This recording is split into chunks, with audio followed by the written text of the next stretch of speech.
ዋው ሰላም ሰላም፣ ጤና ይስጥልኝ። እንዴት ናችሁ? ዛሬም በአዲስ ቪዲዮ መጥቻለሁ። ዛሬ ደግሞ ቆንጆ የሆነ የጾም ዳቦ እንጋግራለን። የሙዝ ዳቦ። በሁላችሁንም እስካሁን ድረስ ስለሰጣችሁኝ አስተያየት፣ አብራችሁን ስለቆያችሁ ከልብ አመሰግናለሁ። አሁን ደግሞ ወደ ቪዲዮ እንሄዳለን። አብራችሁን ቆዩ። እሺ፣ የሚያስፈልገን 3 ኩባያ የፍርኖ ዱቄት፣ 1 ሻይ ማንኪያ ቤኪንግ ሶዳ፣ 2 ሻይ ማንኪያ ቤኪንግ ፓውደር፣ በጣም ትንሽዬ ጨው እናደርግበታለን። ከፈለጋችሁ ታውጨውን በጣም ትንሽ። ከዛ በደንብ ሚክስ እናደርገዋለን፣ እንቀላቅለዋለን። ይሄንን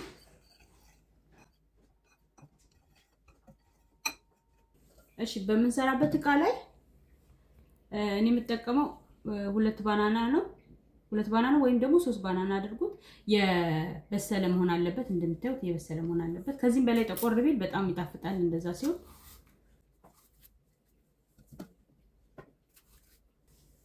ባናናችንን በደንብ አድርገን እንጨፈልቀዋለን።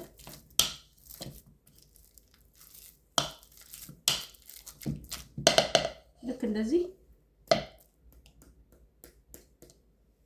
እሺ፣ እዚህ ላይ 3/4 ኩባያ ስኳር እናደርጋለን። በመቀጠል 1/3 ኩባያ የአልመንድ ወተት። እኔ የተጠቀምኩት ይሄኛው ነው። ታዩት። 1/4 ኩባያ ዘይት፣ የአትክልት ዘይት ወይም ደግሞ የወይራ ዘይት ማድረግ እንችላለን። እሱን በአንድ ላይ እንለውሰዋለን ስኳር እስከሚሟሟ ድረስ።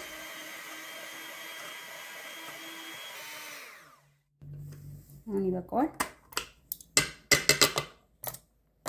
በመቀጠል 2 ሻይ ማንኪያ ቫኒላ ኤክስትራክት፣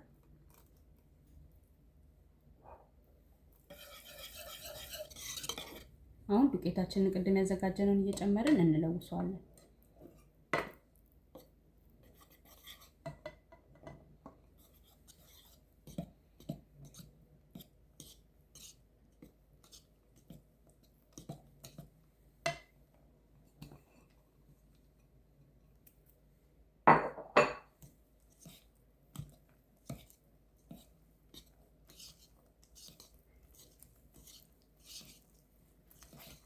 እንደዚህ እንደምታዩት በደንብ አድርጌ ለውሼዋለሁ። ይሄንን እየለወስን ኦቨናችንን በ350 ላይ ማሞቅ አለብን። አሁን ይበቃዋል። እሺ፣ የምንጋግርበትን እቃ እንደዚህ ዘይት ቀብቼ ዱቄት አድርጌበታለሁ። ስለዚህ ሊጣችንን አሁን መጋገሪያችን ላይ እናደርግና እንጋግራለን ማለት ነው። በጣም ማማሰል የለብንም፣ አለበዛ ድርቅ ያለ ይሆናልና በጣም ሳንለውሰው ቀስ እያለን ነው እንትን ማለት ያለብን ሊጡ ስንሰራ። እንደዚህ ካስተካከልን በኋላ ብራውን ስኳር አዘጋጅቻለሁ። 1 ሾርባ ማንኪያ ከግማሽ የሚያህል እላዩ ላይ ቀረፋ ዱቄት እናደርግበታለን። ይሄንን ፓርት መተው ትችላላችሁ። እኔ ስለማደርግበት ላሳያችሁ ብዬ ነው በዛው።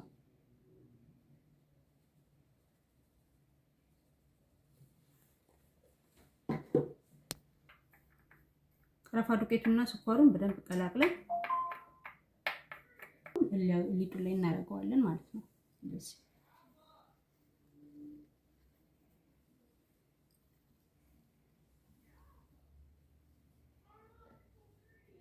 እንደዚህ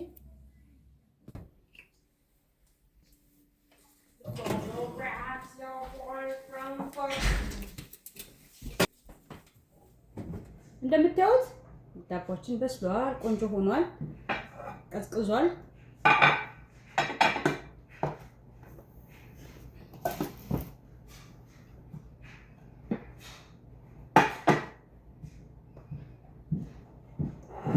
አልፎ ነው የበሰለው። ይሄው ምን ይመስላል። አሁን ደግሞ ቆርጬዋለሁ። በነገራችን ላይ እንደዚህ ሁለተኛውን ያለ ምንም ስኳር ላይ ሳላደርግ ጋግሬዋለሁ። ይሄኛውን እንየውና እሱ ደግሞ እናያለን።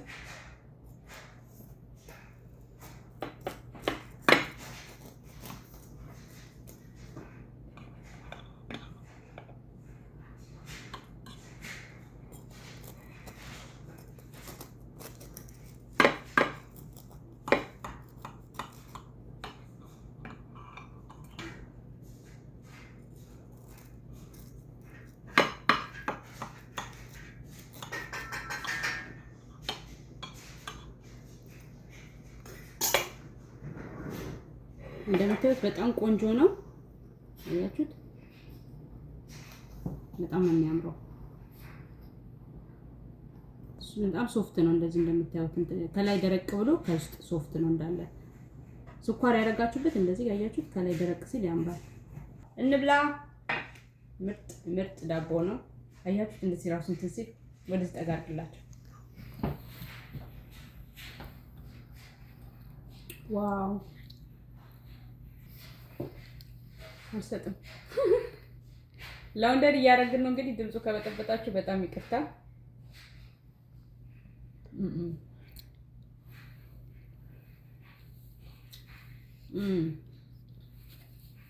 ኦኬ አስተያየት ፈልጋለሁ። ድምፅ አልባ ሳይሆን በድምፅ ሁሉም እያዩኝ ነው።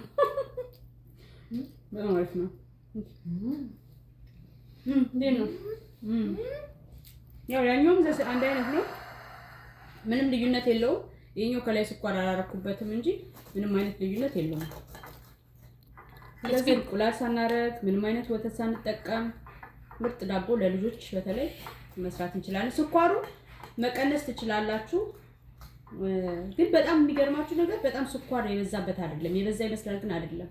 ስትቀምሱት ነው የምታውቁት። በጣም የሚገርማችሁ ነገር ግን ከፈለጋችሁ መቀነስ ይቻላል ስኳሩ። You like it? Yeah, it's good. Of course. ያው እንደምታዩት ይሄኛው አንድ አይነት ነው። ምንም ልዩነት የለውም።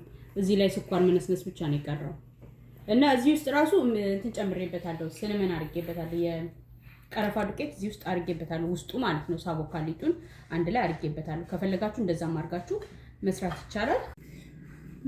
በነገራችን ላይ ይሄኛው ትንሽዬ ልዩነት አለው። ምክንያቱም ውስጡ እንዳልኳችሁ ቀረፋ ስለጨመርኩበት የቀረፋው ጣዕም በጣም ትንሽዬ ለየት ይላል ይሄኛው እና ቀረፋ ብታረጉበት ደግሞ ሞር ይጣፍጣል። በተረፈ ግን ሁለቱም አንድ አይነት ነው። ልጆቹ እየጠበቁኝ ነው። እንግዲህ የዛሬው ቪዲዮ ይሄን ይመስላል። ሌላ ጊዜ ደግሞ በሌላ ቪዲዮ ተመልሼ እመጣለሁ። ይሄን ቪዲዮ ከወደዳችሁት ላይክ፣ ሼር፣ ኮሜንት፣ ሰብስክራይብ አድርጉ። በሌላ ቪዲዮ እስከምንገናኝ እስከዛው ሰላም ቆዩኝ። ቴንክ ፎር ዋቺንግ ባይ